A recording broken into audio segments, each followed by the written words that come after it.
Hello guys, for today's video ay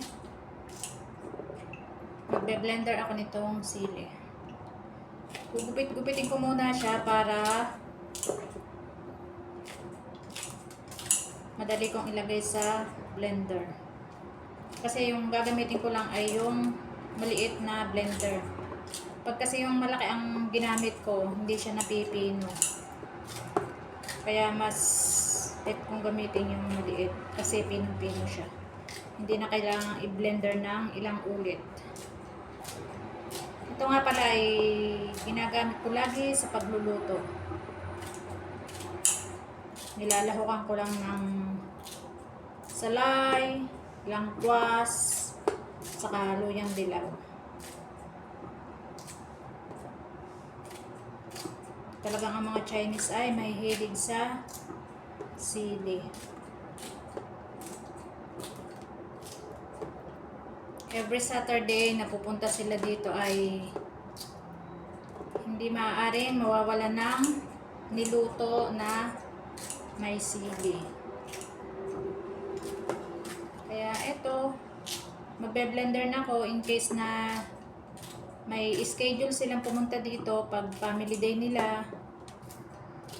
Ilalabas ko na lang sa freezer, ready to cook na. Hindi na maraming trabaho pag oras na ng magluluto ako.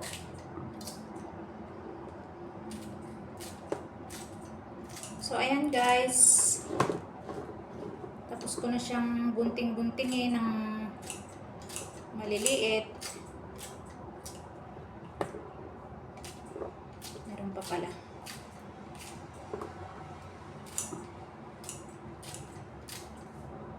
Ang next naman ito ay i-blender na natin.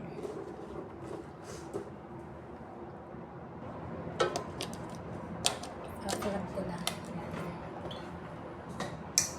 Ito yung blender na maliit lang. At ito naman yung malaki. Mahirap gamitin kapag hindi na-fine yung pag blender mo. Kaya mas bet ko tong gamitin tong maliit. Ganito lang. At saka pag dito mo siya binilendar sa maliit, hindi mo na kailangan siyang lagyan ng tubig para maging fine lang yung kalabasan. Suklot ko lang yung papaganyan, tapos